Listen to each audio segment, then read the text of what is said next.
Hey, it's Wally, and I just want to thank so many people, our potties, the people that listen to the radio station, for partnering together to make a difference in the lives of Ukrainian refugees. This thing over there is a mess. We're entering the 5th month of this, and it's just heartbreaking to see what people are going through and how they're having to live. But here's the upside. Together, we have sent more than 100,000 meals to Ukraine already.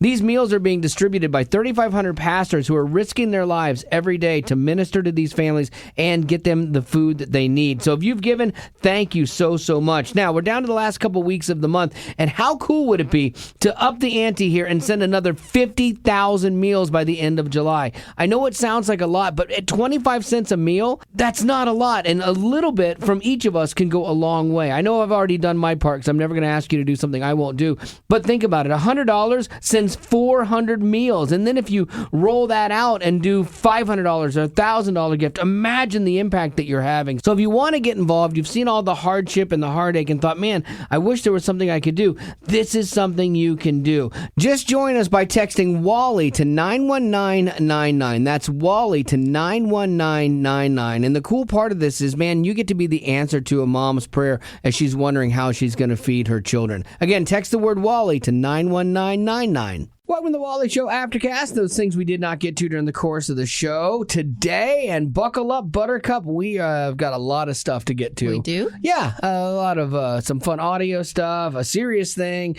weekend plans, birthdays, a lot of stuff on our Friday Aftercast here. This one was fascinating to me.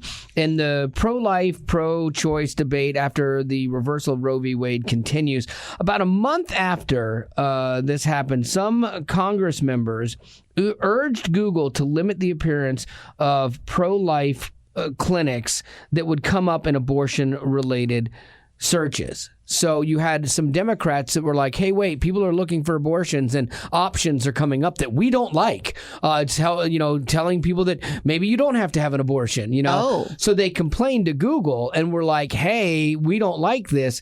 Well, then 17 Republican attorney generals said, hey, guys, that's free information and it's good to have two sides to every story when you're looking at stuff. So if you don't rectify this, then there could be possible legal action. They said suppressing pro-life and pro-mother choices at the urging of government officials would violate the most fundamental tenet of American marketplace of ideas. That's what the attorney generals wrote. And it's so true. Google, Facebook, all of these things, these social medias that are free platforms for you to use, have an agenda. They are pushing forward what they want to show you. They control. They're the keepers of the algorithms. So what they choose and choose not to show you is really important because it skews your frame of the world. It happens in Facebook all the time. You see people like they start force feeding you ads that just agree with your narrative. So you see no other side and you just think the world is either all agreeing with you or is all the opposite and hating you, Craziness. I do like though that these people spoke against it, saying, no, you're not doing people justice by giving them what they're searching for. I guess you're giving them that just abortion isn't just the thing that you can do. Right. The thing about this is, if you believe in pro-choice, well, then you should have a choice as to what information you get as well. Like it shouldn't just be one narrative. You should be able to make an informed choice based on other information. Now, I wonder if someone got on Google and they were looking for help. They decided they were going to keep their baby. Right. And they were looking for help from nonprofits or whatever. Right. Would an option for abortion come up? I don't know. I don't know. The letter, the Democrats complained in their letter that says, and they did this through a nonprofit Center for Countering Digital Hate, which found that Google searches for abortion clinics near me and the abortion pill would turn up results that counseled clients against abortion. So they were saying that women that wanted this then were getting the opposite of what they wanted, and Google had fed them that. So, you got to stop this, Google. And so then the Republicans are like, hey, wait, no, that should be free information. Either way, you can't stop this because you're not the government. You're not the person that should be controlling the narrative. This is the freedom of ideas, directing women towards fake clinics and traffic that is misinformation that doesn't provide comprehensive health services is dangerous to women. That's what the Dems were saying when they got options, But I love how providing another voice is offensive to the people who allegedly want representation for everyone. We want everyone to be represented. You want to marry a doorknob? Marry a doorknob. We want to have you represented, And then it's like, well, what about if I believe in pro-life? Oh, we don't want you represented. Your voice is the worst. You're a hate monger. Like what in the world? I had this conversation with my wife the other day. I'm getting real close to just having to check out because things are making me so mad. And it's like I just want to go and move to Alaska and just get out away from the world and never watch the news again and just exist. I get that. I think that according to them, they want you to be represented if you fit the love, what they perceive as love criteria. Right. But if they perceive your love as actual hate, then they don't want you presented at all. You mentioned love. They talk about like pro-life just being, hate. It's actually one of the most loving things you could do for someone to say, look, this is going to mess with you. I know you don't think so. I know you think that just ending this life, the child life is going to be this great thing. And look, I want to be very clear because every time we talk about this, I've had women that will email me and some say, well, I had a DNC and I feel guilty. Like, I'm not saying that at all. Like medical procedures and I'm not even getting into judging your decisions. If you've been in that place and you had an abortion, it's not my place to judge. And it's not that it's something that you can't come back from and God can never forgive you. None of that. Please hear me. I'm not saying any of that. I'm just saying that inside of this, that one of the things lovingly that you can do for someone is give them truth. And I think they kind of make hate synonymous with being pro-life when you're like, no, I'm just saying that you might hate yourself at the end of this decision. So here, just think about it, And I think that's a kind thing to do. Yeah, you're giving them more information instead of just letting them assume that abortion is the only option. And I think you need to let people make their own choices at that point. I can't control you. It is love to warn them that, hey, some people, because it is factual, some people who have gone through abortion have gone through depression. It wrecks them. And wish that they hadn't done it. So it is good to let them know what the other side is like. Absolutely. All right, so that was just one thing. But yeah, I haven't moved yet. And my buddy Greg's getting the same way. I think we might. Yeah, but Greg already has a problem with anger. Oh, yeah. And I'm getting close to it. That's not good. They said, my mama always said you become more like the people you're around, which is really nerve-wracking for me. I know. Here. You have become me over the years. Oh, I remember a bright-eyed, bushy-tailed little Betty Rock back in the day, pert near high to a grasshopper. Everything had a silver lining, looking through rose-colored glasses. She'd skip into work every day. Hi, guys! And now, don't talk to me, please. I made you better. All right. Or bitter. You can change those letters, to quote Lecrae. Pat Benatar, speaking of, I love the term. We are young. Oh, that's a good song. Heartache to heartache, we stand. No promises, no demands. Oh, love is a battlefield. Love me some Pat Benatar.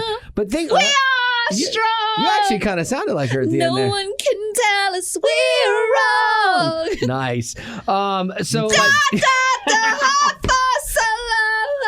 You're making my point. Both of us knowing that love is a battlefield. Okay, you're making my point that you're just like me because that's what I do to you all the time when you're trying to do a story.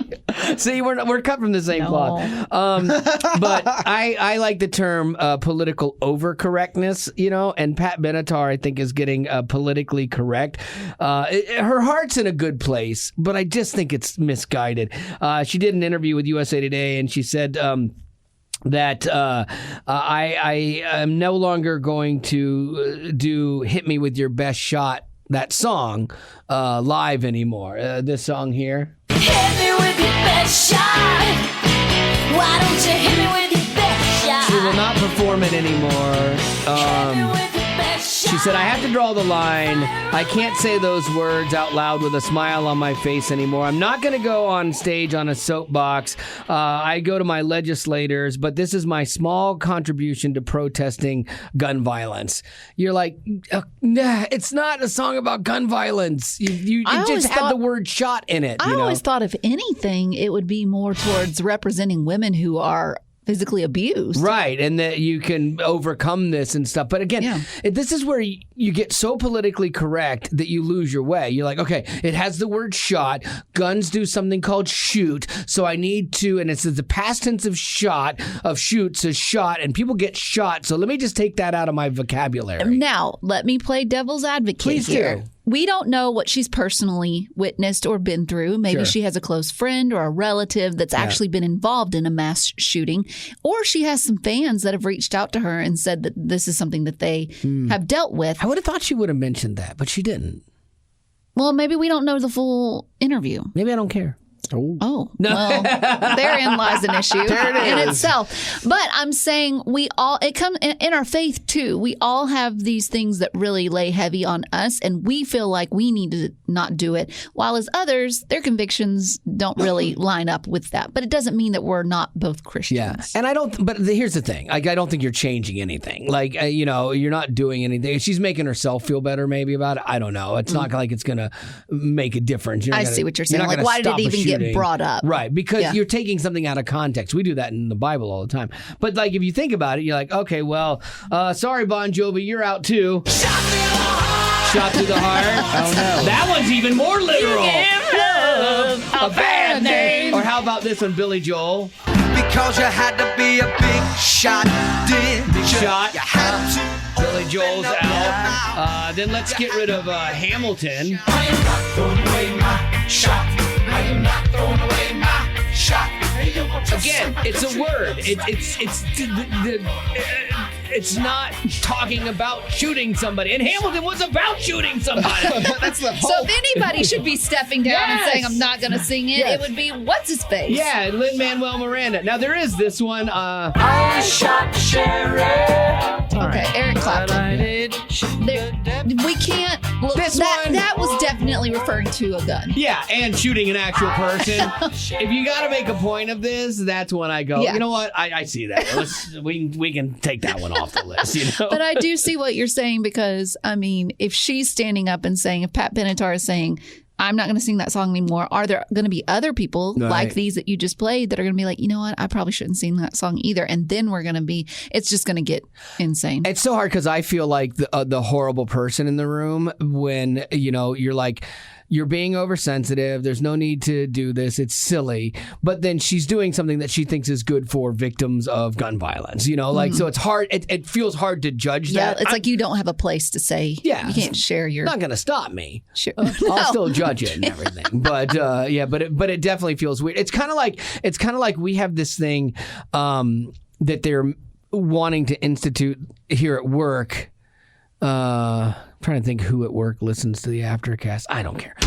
So anyway, here we go. So we had this merger with another Christian radio station that they are a little lighter than we are, and they're more. I don't want to say religious because it makes it sound negative, but more spiritual in how they do everything that they do on the air. Mm-hmm. Like, we'll goof around and we'll end with a joke. They'll end with a spiritual lesson. Mm-hmm. And that's their calling. That's what they're supposed to be doing. And it's great. Mm-hmm. But we're not wired that way. So we have these two ministries merging.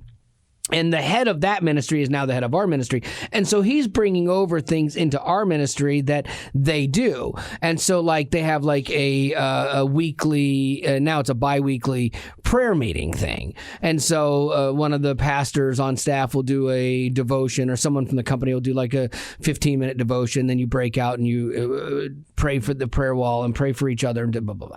So, like, me, I'm not wired that way as an individual. It's not the thing I like at small group. I don't like the prayer request session. I just don't. I pray on my own, but I don't care for it in that setting. I think a lot of the prayers that we start offering up because it's, the thing to do. Pray for traveling mercies because, I don't want my kid to be killed in a car accident, And it's like, do I really think that me sitting in a room laundry listing something alters God's plan or changes it? I do not believe that. Let me ask you something, because Yes. this could be a double-edged sword here. Yes. Could bite you in the butt, as my mama would say. You say this. Does that mean that you don't believe in the prayer wall? No, not at all. I do believe in the prayer wall. What's I the love difference? The prayer wall. Because the thing is, it's about your intent, I think, inside of prayer. When we just laundry list stuff and we rip through things because we just had to, kind of thing, I don't think God's up there going, oh, that was really heartfelt. But when you sit there and you post things on the prayer wall or you're praying for people on the prayer wall and you're legit praying for them and being like, look, God, I know you know the situation. I don't even know the situation at all. But man, give them peace. I don't know how this is going to play out. I know nothing about it. Give them direction. Give them peace. I think God gives us peace. It's that old quote. When we pray for patience, does God give us patience or the opportunity to be patient? Old quote from a movie. From a movie, yeah. And it's a great quote. And I think that's the same thing. I think what you're saying is there's a difference between prayers. Yes. Because the same could be said for these prayers that are on the prayer wall. Just because you pray for it, it doesn't mean it's going to change God's mind. No, and I get that, and I fully understand that because God doesn't just necessarily bend to our will. I understand that prayer is. I do believe that prayer is more predominantly for us in our relationship Yes. with God, more so than it is in outcomes of things. That's why the. Pray for Uncle Billy's big toe to heal. He's got a bunion on it. Okay, again, I've never been in a circle where that has actually happened. Oh, I all have. the time. Yeah. And so, but with things that to maybe is a big deal to somebody in their life, but to me it's not. So if I rip through a prayer about it, I don't think it carries weight. And again, this is the stuff that makes me sound like a horrible person. So I'm full, and this is where I was going, was that by having any sort of aversion to some of this, where it's good things in its intention, I feel like a horrible person if I'm the one that's ducking out, or whatever. And so that's kind of the point of this. So, but I get prayer. I mean, Let me ask you something. Sure. Could I ask you to, the next time you go to your Bible study group thing and they do the prayer, because they always do, right? Every time. Okay. Could you maybe write a list of the things that you heard? Like what was messaged out during prayer? Sure. Like what were some of the requests that you heard? Right. And then let's dive into that. Okay. Could you do that?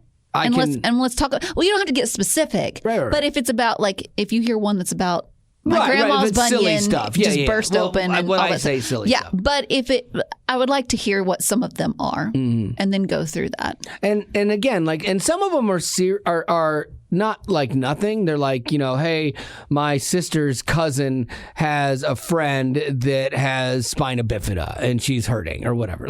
So that's a serious thing. But then it's so far removed from any relation to me whatsoever, that I'm like.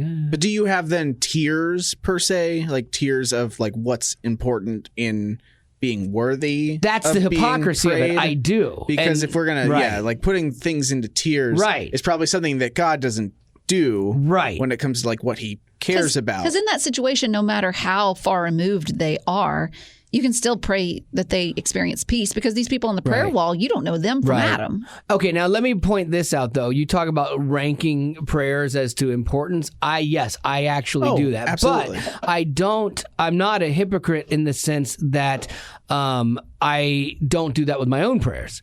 I feel the same thing about my own prayers. I feel that there are certain things I'm like, you don't need to worry about this. Yeah. This is stupid.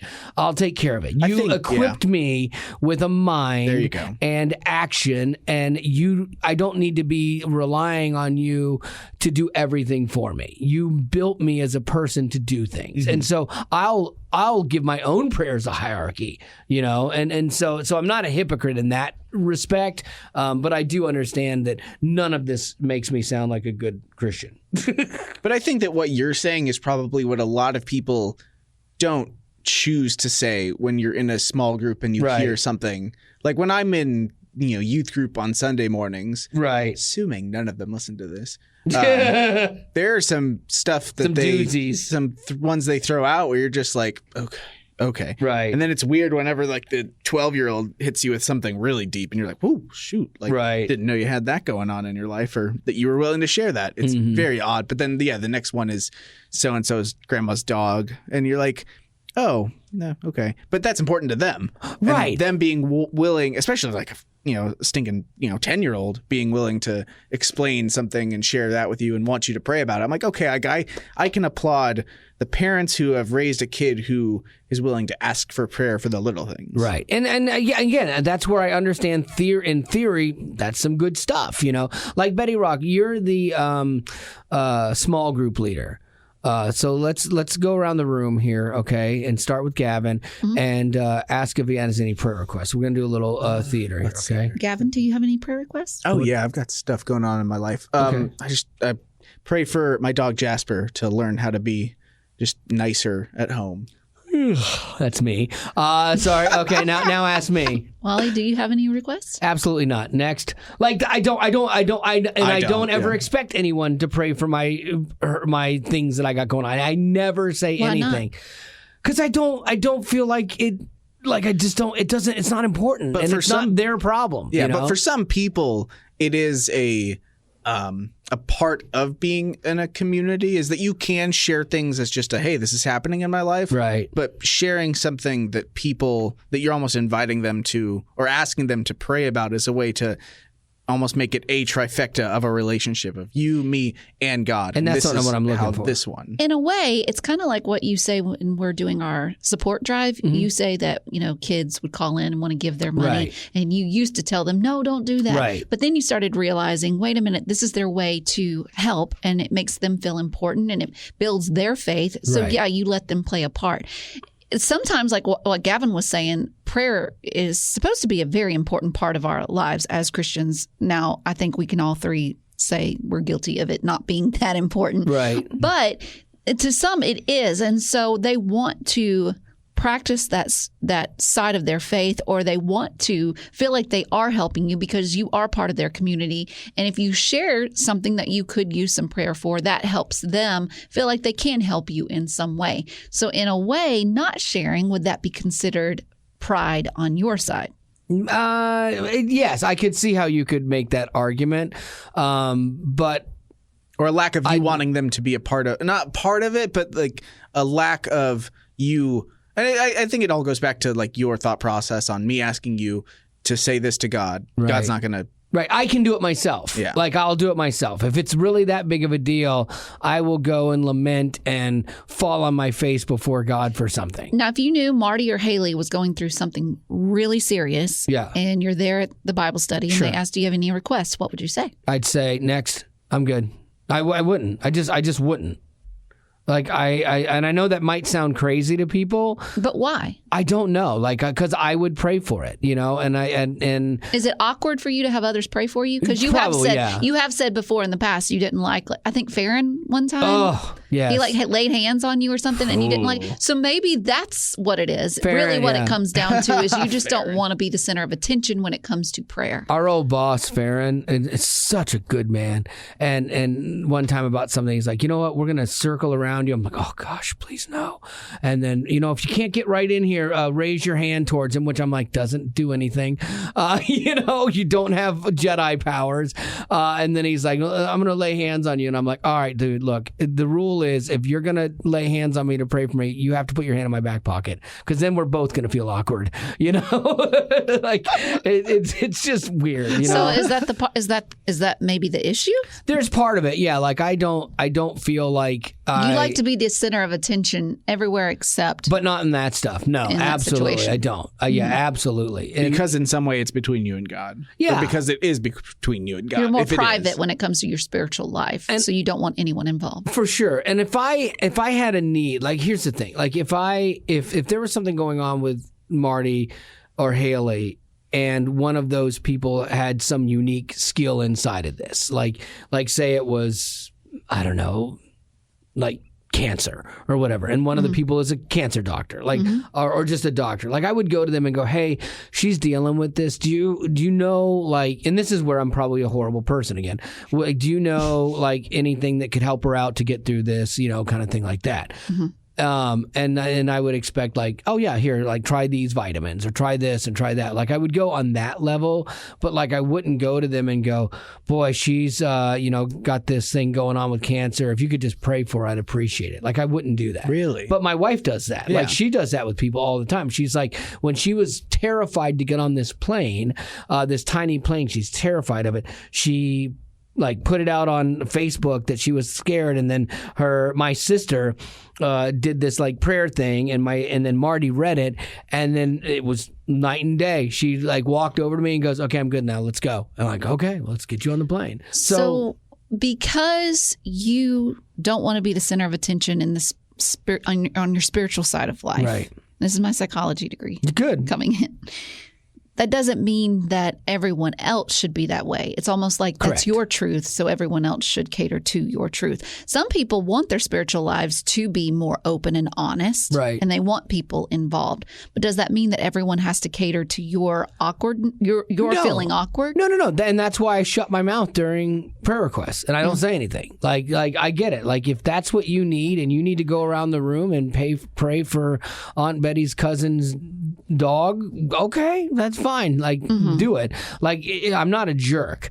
Like, I just don't think that time matters personally, and so I just kind of sit there and be like, and I don't add to it. I'm a horrible small group person. I admit this. Like, I know this. I'm horrible at small group. Well, you want to move on to something fun? Yeah, let's do it. What do you got? Okay, ACDC. So Wally's a huge fan. This is all about their song Thunderstruck, and I was asking Wally, what is the part that people know when it comes to Thunderstruck? Because I don't know anything ACDC, and he said the guitar lyric at the beginning. The lick at the beginning, yes. Ooh. I was learning this the other day.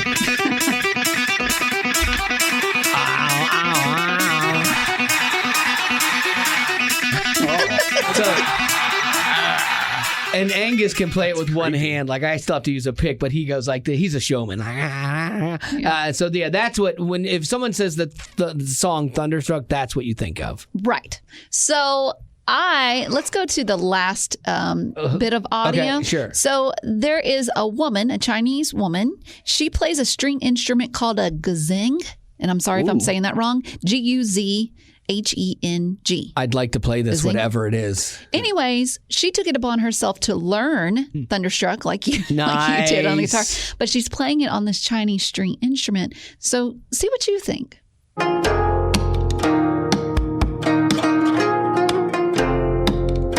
Oh, she's playing the chorus.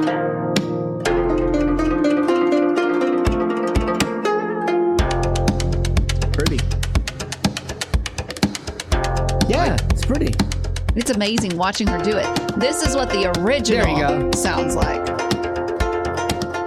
Yeah, there's the hook of it there. You've been Thunderstruck!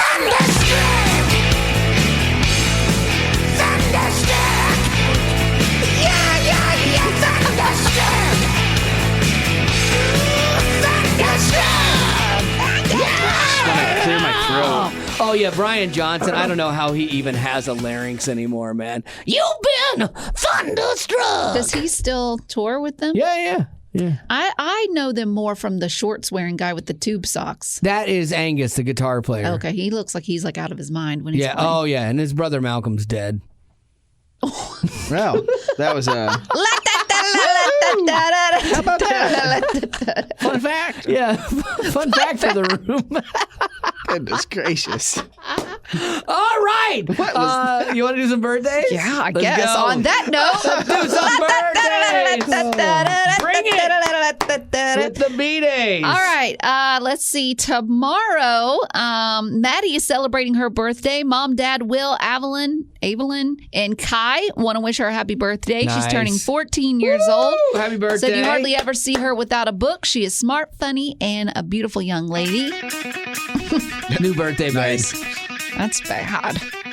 Megan, she wants to wish her brother Joshua a happy birthday. He's celebrating today. This is making me anxious for some reason. Said his birthday is actually in January, but I forgot every year. I forget every year, and he never lets me live it down. So this is his half-year birthday. Shout out. Nice. Happy birthday, Josh.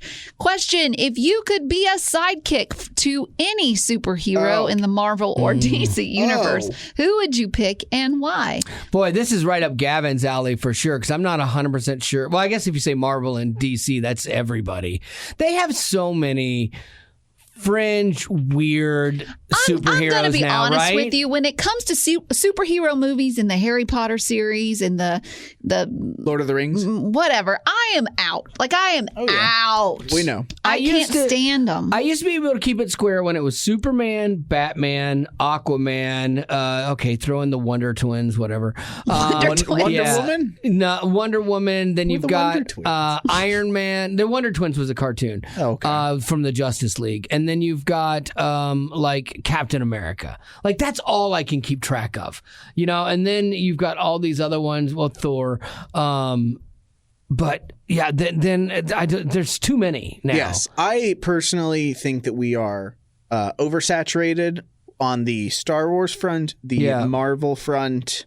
There's a new like Lord of the Rings show coming out next month. There's like a million things, and that's because all these like, you know, industries, they're just getting bigger and bigger, and streaming is getting bigger, and they've got all these options and this money, and so they're like, let's just keep making it so we can keep making money. And I love that there's fun content to watch, but it's like there's one show that Marvel came out with recently that I've not touched because I'm like, okay, that's enough. Right. That's enough. Right. I'm not going to go for the uber fringe stuff per se. I'll go see the big time movies. Right. But some of the shows and some of that, I'm going to back off on. Do we have to? So now, is it just a sidekick, or does it have to be one that had a sidekick? Because there aren't many sidekicks anymore. No, they don't do the sidekick front per se. It's more about they have a team. Yeah. Well, I would say in this case, it's just anyone. It doesn't matter if they had a sidekick or they didn't. Yeah. You get to be the sidekick. I guess Iron Man. Yeah, I think I would go with that too. Would you? Which is 'cause access to the money. Yeah, he's loaded. He's a bazillionaire. At some point, I'm not about the action. Like, I don't want to be Captain America's, guy, because he's like superhero minimum wage. That's all he is. And no one that wears tights. Like originally I would have gone with Batman, but then like no, because boy, the old school Robin, poor Robin had to wear like green tights and a little bikini and stuff. Yeah, it was humiliating. Batman, well, they both wore underwear back then. It looked like back in the 50s. Why'd they do that? Yeah, that was a unfortunate costume. That was a misstep. Yeah. Oh, absolutely. How did they think that looked good? I don't know. It was just a different time. They didn't have access to all the stuff that they make now. Listen, I know that this doesn't meet your Marvel and DC criteria. I'm excited. But I would want to be the sidekick for Mermaid Man and Barnacle Boy. They are, without a doubt, my favorite superhero. Yeah, Mermaid Man is awesome. Sometimes I feel like Mermaid Man and Barnacle Boy away. Yeah, that's good stuff. That was a good show. Well, let's do some weekend plans. Everyone's got a weekend plans. I don't have any. That's great. Yeah, do you like that or no? No, I gotta plan some stuff. I'm thinking about, because my wife and I are talking about like what our vacation in September is going to be, and we talked about like what if we did like an Airbnb just at like a lake that's a couple hours from here. But I'm like, if we go up there for that, I want to spend a couple days and be able to do water stuff and go to an area I like. So then I was thinking about maybe driving up there this weekend and looking at different areas to see like, okay, is there a cute little town that you could go to? Because my wife doesn't like water sports, so it's not going to be fun for her to just do water stuff all day. And so there has to be other things to do, or antiques and things like that. So maybe we'll do that this weekend. All right. Gavin! I think we're going to go see a movie at 3 p.m. today. What? Where the Crawdads Sing. Oh, yeah. It looks like a murder mystery. Scary, yeah. Haley read the book, and as soon as she finished it last night, she was like, I can't wait to see this she read movie. it that soon? Yeah. Okay. Oh, she just goes through it. It was like 12 hours. People do that. How do people do that? A few days. It's just audiobook, so she'll just play it. Like, she'll play it at work. She's got a job. She can play something, work something. She'll do it at home while she's doing chores. Are you allowed to say read a book when you listen to it? Okay, because I'm like, that's cheating. No. You have experienced a book. That's better. matter. But you did not read the book. Yeah. So I think we're going to do that. I think tomorrow is going to be a very chill day. I'm leading youth group on Sunday. I need to write these notes down for my quiz later. Marty asks me every Friday what you guys are doing. Every Friday without fail. Well, it'll be easy to remember his. He's going to go see where the crawdads sing. Yeah. And doing youth group on Sunday. Okay, I got that down. Rock. Mine's going to be super easy. Okay. I don't have any plans. Okay, good. That's easy. I can just do that. And she never fights me on that with you. Oh, really? If you say nothing? I Betty's doing nothing. She goes, oh, yeah, it checks out. Story of my life.